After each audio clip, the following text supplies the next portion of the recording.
Told to go back to Africa, she calmly pulled out documents that silenced the racist shopper and stunned the entire store. What she revealed about her true identity changed everything forever. The air in the bustling grocery store shattered. A piercing shriek cut through the morning chatter. "Go back to Africa. We don't need your kind here." Every head snapped around. Amelia, a young woman with a quiet dignity, simply offered a small, knowing smile. Her hand dipped into her worn canvas tote, emerging with a crisp, legal-looking folder. In that instant, the entire Fresh Harvest Market fell into a stunned, breathless silence. All that remained was the furious, utterly mortified face of the woman who had just hurled such hateful words. Just moments earlier, Amelia had stepped through the automatic doors of Fresh Harvest, a gentle whoosh of cool air greeting her, carrying the earthy perfume of fresh produce. She moved with an almost ethereal grace, her tote bag swaying softly against her hip, a rhythm as natural as her own heartbeat. Sunlight streamed through the vast glass front, illuminating rows of polished apples and plump, blushing peaches. She lingered by the fresh herbs, inhaling the sharp, invigorating scent of basil, then the calming, grassy notes of cilantro. Shoppers bustled around her, seeking out the perfect ingredients for their day. Yet no one truly saw her. Not yet. Amelia adjusted the strap of her beloved denim jacket, a cherished gift from her grandmother. Its faded blue patches and soft, worn seams felt like an embrace from an old friend. Her meticulously braided hair, each strand a testament to patience and pride, framed her face. She remembered her mother's gentle fingers, weaving those braids the night before every significant moment. And today, oh, today was monumentally significant, though no one in that market could possibly guess why. Amelia wasn't merely another shopper inspecting tomatoes for blemishes or searching for the juiciest strawberries to top her smoothie. She hadn't come for groceries at all.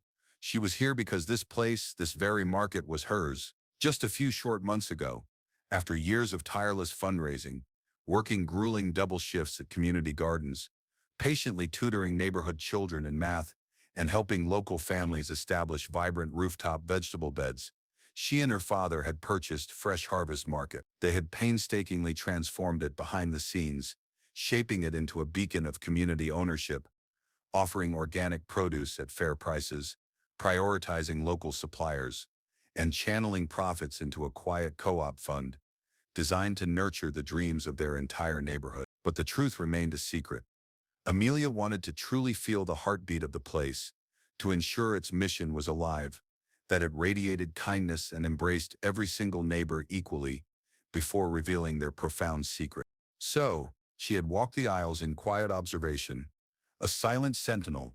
She paused at the tomato display, carefully lifting each fruit, feeling for that perfect firmness that promised sweetness.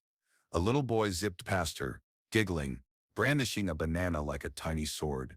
His mother's gentle voice called out in Spanish, and Amelia offered a warm, understanding smile, stepping aside to let them pass. Further down, an elderly gentleman struggled with a flimsy compostable produce bag. Without a word, Amelia gracefully plucked a new one from the roll and offered it with a soft, "Here you go, sir." He nodded, a kind sparkle lighting his tired eyes. These small human moments were everything to Amelia. She understood that true ownership transcended mere paperwork or cold balance sheets. It was about spirit, about heart, about the invisible threads that intricately wove people together within a shared space. As she drifted towards the bread aisle, her reflection caught her eye in the polished gleam of the freezer doors. A young black woman, posture radiating confidence, gaze brimming with warmth. Then it happened. That jarring, sharp voice, a sound like a blade scraping glass, sliced through the morning's gentle hum. "Go back to Africa. We don't need your kind here." The words hung in the air, harsh and abrupt. Heads whipped around. A mother instinctively clutched her toddler, eyes wide with alarm. A cashier, Sarah, froze mid-scan, her hands suspended over a box of cereal. Amelia didn't immediately turn.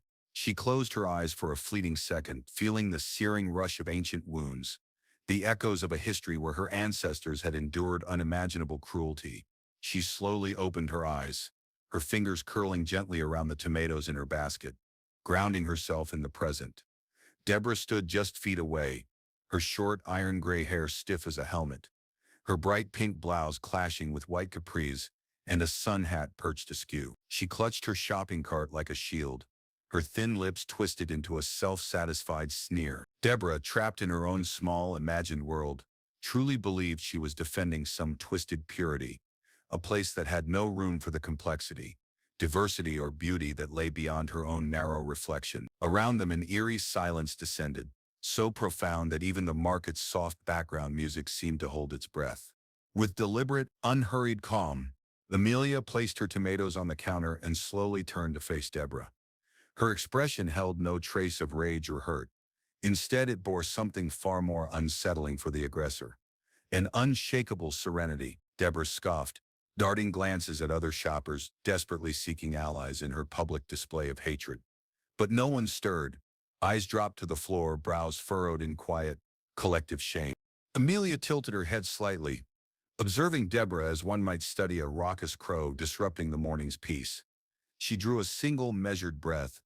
Then, her hands slipped into her tote bag. The bag itself was unremarkable, an earthy green with the faded logo of a local community garden. But inside it cradled the profound weight of transformation, a power that needed no fanfare to announce its presence. Amelia's fingers found the folder she had tucked inside that morning, just in case. It held the official deed and ownership documents to Fresh Harvest Market, signed with elegant ink and embossed with official legal seals. The instant her fingers closed around it, the very air seemed to thicken, charged with an unspoken energy. Deborah's sneer faltered. She shifted uneasily, her knuckles whitening on her cart card. Amelia slowly, deliberately, pulled out the folder and unfolded it, her gaze never once leaving Deborah's rapidly paling face.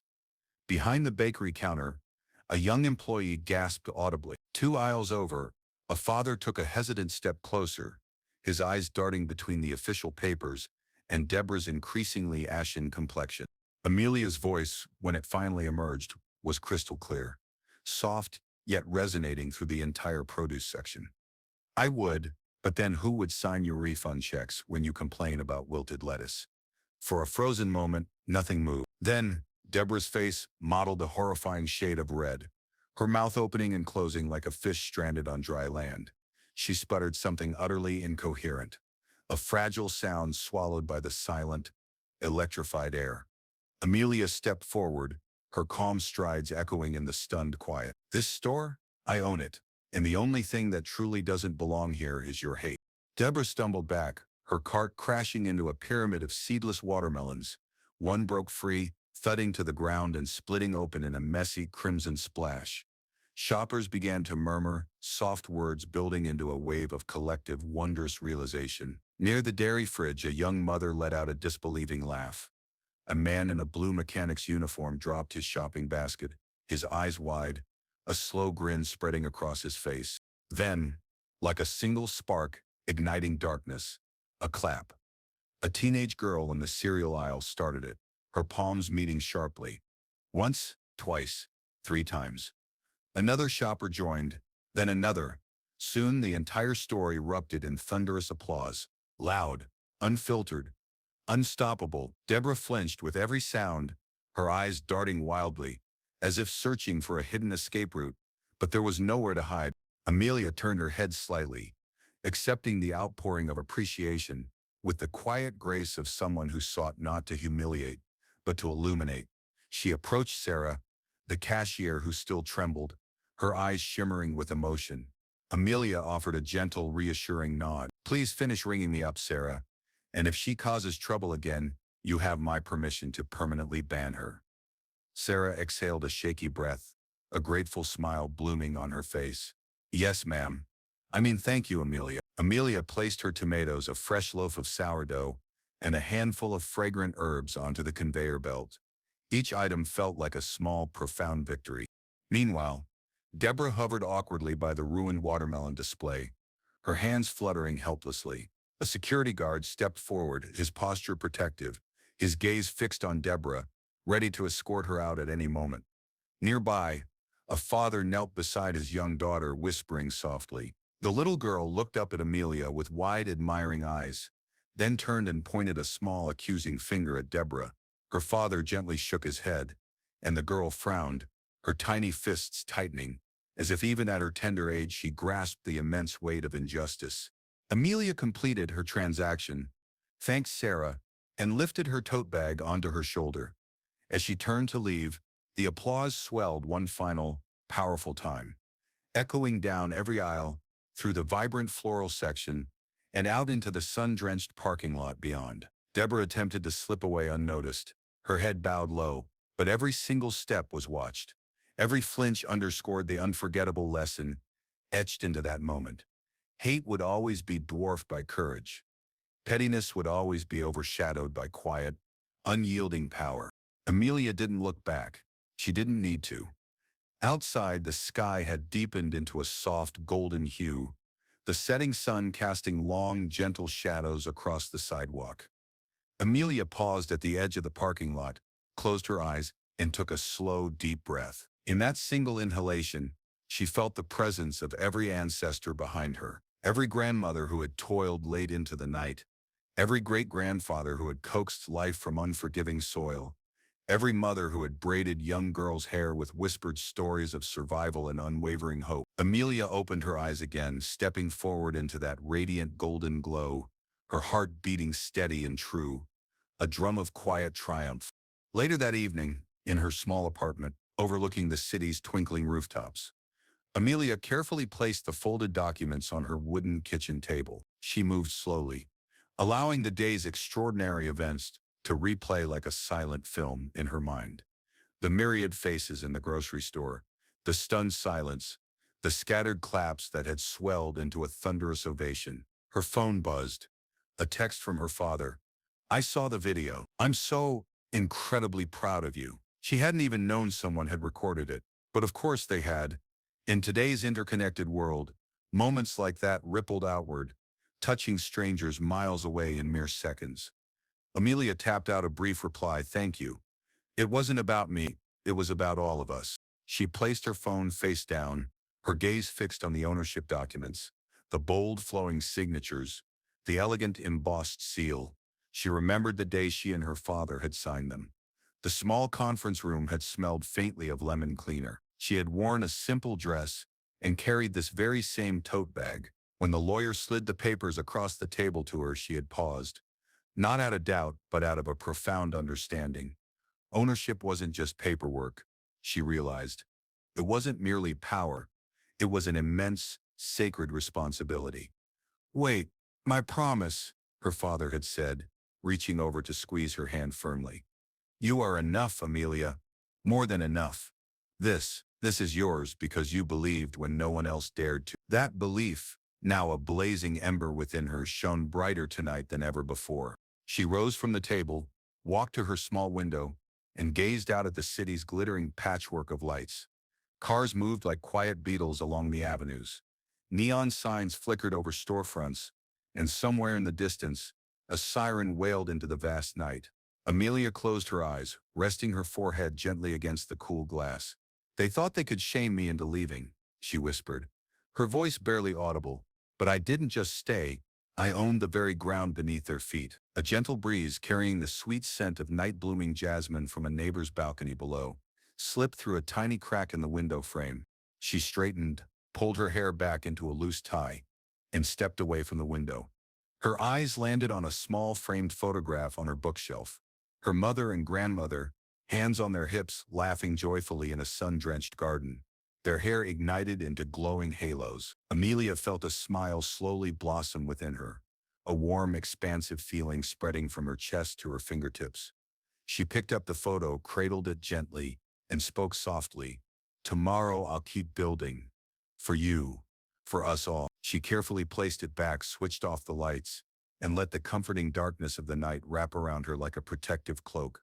They had imagined she would bow her head, tuck her dreams into a dusty, forgotten corner, and simply vanish.